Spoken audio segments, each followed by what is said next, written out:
Hi everyone. பீமாவில் வந்து 4th anniversary celebrate பண்ணுறாங்கங்க. அதாவது சென்னை பிரான்ச்சில் உள்ள பீமாவில்.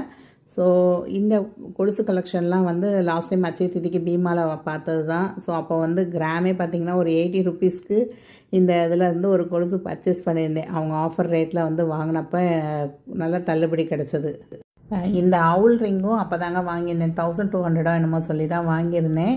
ஸோ இப்போ வந்து ஆனிவர்சரி ஆஃபராக அவங்க என்ன போட்டிருக்காங்க அப்படின்னா, உங்களுக்கு வந்து எவ்ரி 4 கிராம் கோல்டு பர்ச்சேஸ் பண்ணுறப்பையும் 2000 ருபீஸ் ஃப்ளாட்டாக டிஸ்கவுண்ட் பண்ணுவோம் அப்படிங்கிற மாதிரி போட்டிருக்காங்க. அதாவது 500 ரூபாய் கிராமுக்கு தள்ளுபடி. ஆனால் மினிமம் வந்து 4 கிராம்ஸாவது பர்ச்சேஸ் பண்ணியிருக்கணுங்க. அதே மாதிரி வைரட் வந்து பெர் கேரட்டுக்கு 12,000 தள்ளுபடி. அதாவது 80,000 மதிப்புள்ள வைரம் வாங்கும் போதில் 12,000 மதிப்புள்ள தள்ளுபடி இருக்குது அப்படின்னு சொல்லியிருக்காங்க. அதே மாதிரி வெள்ளி வந்து ஒரு கிலோவுக்கு 500 ருபீஸ் தள்ளுபடி அப்படின்னு சொல்லியிருக்காங்க. அதே மாதிரி ஓல்டு கோல்டு ஏதாவது எக்ஸ்சேஞ்ச் பண்ணணும்னு நினச்சிங்கன்னா பெர் கிராமுக்கு எக்ஸ்ட்ரா 100 ருபீஸ் கொடுத்து அவங்க அதை வாங்கிக்கிறதா சொல்லியிருக்காங்கங்க. அதே மாதிரி ஒவ்வொரு ஹவர்லேயும் பர்ச்சேஸ் பண்ணுற எல்லாரோடைய நேமையும் குலுக்கி போட்டு அதில் ஒருத்தங்களை வின்னராக செலக்ட் பண்ணுறாங்க.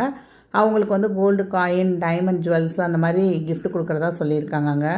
ஸோ இந்த ஆஃபரை பற்றி நம்மளுடைய சப்ஸ்கிரைபர்ஸ் 2-3 பேர் எனக்கு வந்து கமெண்ட் வேறு பண்ணியிருந்தாங்க. இந்த ஆஃபர் வந்து சொல்லுங்கள் சிஸ்டர், யாருக்காவது யூஸ்ஃபுல்லாக இருக்கும் அப்படின்னு சொல்லி. ஸோ எனக்கு வந்து நேற்று தாங்க அவங்கக்கிட்டேருந்து அஃபிஷியலாக மெசேஜ் வந்தது. ஸோ அதனால் நான் இன்றைக்கி உங்களுக்கு சொல்லியிருக்கேன். யாராவது இந்த கோல்டு, சில்வர், டைமண்ட் வந்து ஏதாவது பர்ச்சேஸ் பண்ணுற ஐடியா இருக்குது அப்படின்னா கண்டிப்பாக அவங்கள செக் பண்ணி பாருங்க. இந்த ஆஃபர் வந்து கொஞ்சம் பெனிஃபிஷியலான ஆஃபராக தான் இருக்குது. தேங்க்ஸ் ஃபார் வாட்சிங் த வீடியோ. பாய்.